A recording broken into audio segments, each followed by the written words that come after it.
Hi viewers, this is Sadia Khan and you are watching GNTV। आज हम हदूद ऑर्डिनेंसेस 1979 का जो टॉपिक पढ़ेंगे that is offences against property part 2। इसका पार्ट 1 का लिंक डिस्क्रिप्शन में मौजूद है। So there are some cases where हद विल नॉट बी अप्लाइड। मतलब ऐसे कुछ केसेस हैं जहाँ पे आप हद की यानी हदूद लॉज के अकॉर्डिंग आप सज़ा नहीं देंगे, बल्कि ताज़ीरात पाकिस्तान पीनल कोड के तहत सज़ा दे सकते हैं, बट उन पे हद अप्लाई नहीं होती। ऐसे कौन से केसेस हैं?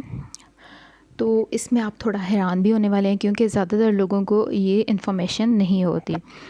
सो फर्स्ट है कि if offender and victim are related to each other, तो उन पे हद नहीं लगेगी बल्कि ताज़ीर लगेगी। वो कैसे? For example spouse, because they have right on each other. ठीक हो गया। स्पाउस मतलब कि जो हस्बैंड वाइफ होते हैं वो होते हैं, ठीक है। और इसमें एक मैं आपको दलील दूँ, मतलब जो भी चीज़ फ़िक में या इस तरह से बयान की जाती है तो उसकी ऑब्वियसली उसमें दलील दी जाती है। तो इस बात की क्या है? तो उसमें ये है कि जो हिंदा और Hind whatever wife of Sufyan थी, went to our Prophet sallallahu alaihi wasallam and said, Sufyan is कंजूस बंदा and he does not pay me. So Prophet sallallahu alaihi wasallam allowed her to take his property without telling him for maintenance. Right? So they have right on each other. Second, if offender and victim are ascendant and descendant to each other, there will no had punishment because maternal relation है, ascendant descendant है एक दूसरे के, मतलब पोता पोती और whatever उसके दादा और नाना whatever, तो उन पे भी हद punishment जो है वो अप्लाई नहीं होगी बल्कि ताज़ीर होती है। इफ़ दे आर सिबलिंग तो नो हद punishment, बहन भाई है, ब्लड रिलेशन है। Number 4, if offender and victims don't have blood relation but they have connection, they have right on your property. For example, your servant has right on your property for food, clothing, etc. So if servant commit theft in house of master, तो उसमें जो है वो हद punishment नहीं लगेगी, ताज़ीरात पाकिस्तान के तहत उसको डील किया जाएगा। Number 5, in case of employee, if employee does theft or whatever from the master, तो no hard punishment, right? Only tazir. And in case of guest, if guest do chori in host house, तो no hard punishment, only tazir. And 7, अगर किसी का आपने कर्ज़ देना है और उसने आपके घर से चोरी की, तो बाकी कर्ज़ जो है वो उसमें से तमाम अकाउंट में से अमाउंट में से, नॉट अकाउंट, तमाम अमाउंट में से कर्ज़ निकालेंगे और बाकी जो मैंने आपको पार्ट 1 में बताया था निसाब की रकम के हिसाब से देखेंगे। अगर निसाब पे पूरा उतरती है वो रकम तो उसको हद की सज़ा दी जाएगी, और अगर उससे कम बनती है तो ऑब्वियसली उसको ताज़ीरात पाकिस्तान के तहत सज़ा दी जाएगी।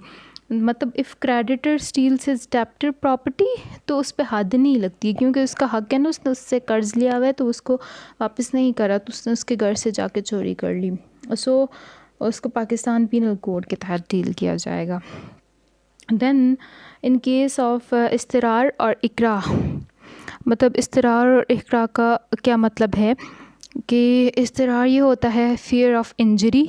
अगर आपको उसका डर है, आपको किसी ने धमकी दी है यहाँ से चोरी करो, नहीं तो मैं तुम्हें मार दूँगा, तुम्हारे बच्चे को मार दूँगा।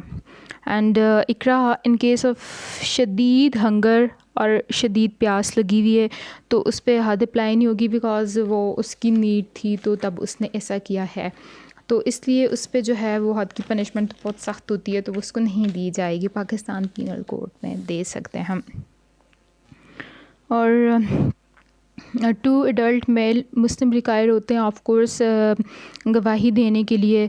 तो अगर कोई गवाही नहीं है और कन्फेशन भी उस बंदे ने नहीं दिया तो ऑब्वियसली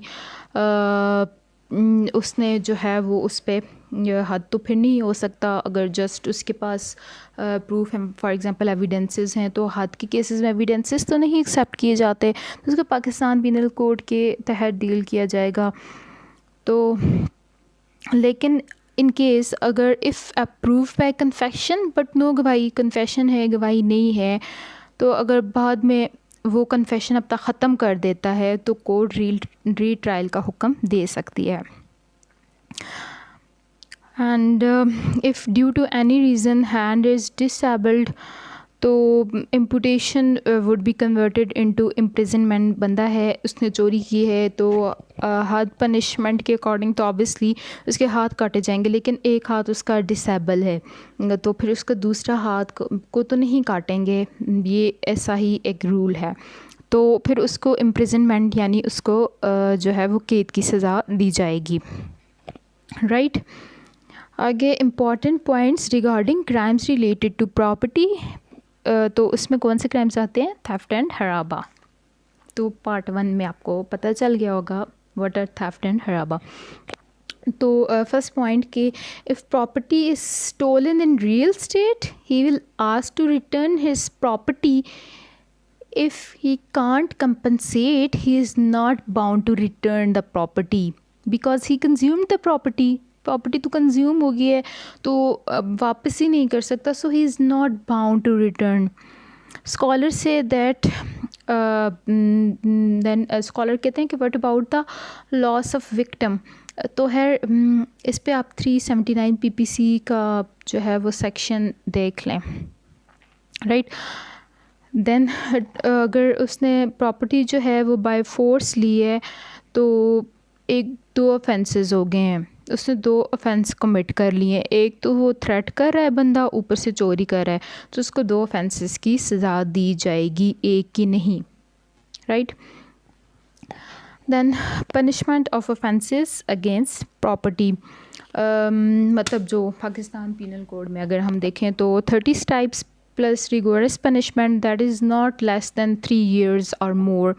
जब प्रॉपर्टी नहीं लेके जा सका और ऑनर को भी कोई नुकसान नहीं पहुंचा, एंड इफ़ प्रॉपर्टी नहीं लेके जा सका और ऑनर को उसने हर्ट किया है, तो 30 types plus rigorous punishment of imprisonment plus hurt punishment. We will see what kind of hurt was caused, right? If offender commit haraba and he also took the property, if value of property is according to nisab, then उसको हद punishment दी जाएगी, and that is amputation of right hand and left foot. And अगर if right hand is mazur, disable or having any kind of disease, तो उसको फिर 14 year imprisonment plus stripes है, right? And if during haraba he committed murder, तो he will directly given the death sentence, right? And जहाँ theft की उस theft पे हद इम्पोज नहीं होती, मतलब जहाँ पे थेफ्ट कोई उसने कोई किया है क्राइम रिलेटेड टू प्रॉपर्टी जहाँ पे थेफ्ट इम्पोज नहीं होती, किसने थेफ्ट नहीं की, तो वहाँ हराबा की भी नहीं हो सकती, राइट। जहाँ पे ऑब्वियसली जब थेफ्ट ही नहीं होगा तो हराबा भी नहीं होगा, कहने का मकसद ये है। And if property is snatched तो he will be given, if property is consumed he is not bound to compensate to victim. Property जो है उससे ली है, उसके पास है, तो वो उसको दोबारा वापस कर दी जाएगी। अगर कंज्यूम्ड है तो he is not bound to compensate to victim. And if condition had not fulfilled on the evidence, मतलब कंडीशन कौन सी नॉट फुलफिल्ड, तो वो ये गवाहों वाली और कन्फेशन एक्सेट्रा वाली तो सिर्फ एविडेंस है, तो ऑब्वियसली ताज़ीरात पाकिस्तान उस पर अप्लाई होगी, क्योंकि एविडेंसेस उसमें नहीं माने जाते हदूद लॉज में। और ताज़ीर में जो है 312 सेक्शन वो आप देख लें, रिलेटेड टू रॉबरी एंड हराबा। और अगर बात करें डिक्वाइटी एंड रॉबरी की, तो डिक्वाइटी यानी डकैती by force, snatch by force जो होती है वो स्नैचिंग होती है, बट अगर number of offender is less than 5 then robbery होगी, and more than 5 is dacoity. And punishment is same for dacoity and robbery, that is 10 year imprisonment plus fine. And there is another kind of हराबा that is theft of cattle, जिसके लिए term use होती है रसागिरी और पठारदारी और पता नहीं whatever, ये टर्म्स इसके लिए वैसे यूज़ होती हैं। थफ्ट ऑफ केटल इसको बोलते हैं। So in this situation punishment will be 14 years rigorous punishment plus 30 stripes और तमाम इमूवेबल प्रॉपर्टी जो उसकी है वो ले ली जाएगी, इमूवेबल प्रॉपर्टी लैंड्स एक्सेट्रा, ठीक, और घर वगैरह तो उससे ले ली जाएगी। और attempt to commit an offence के लिए 10 year imprisonment under the ordinance offences against property 1979। That's all.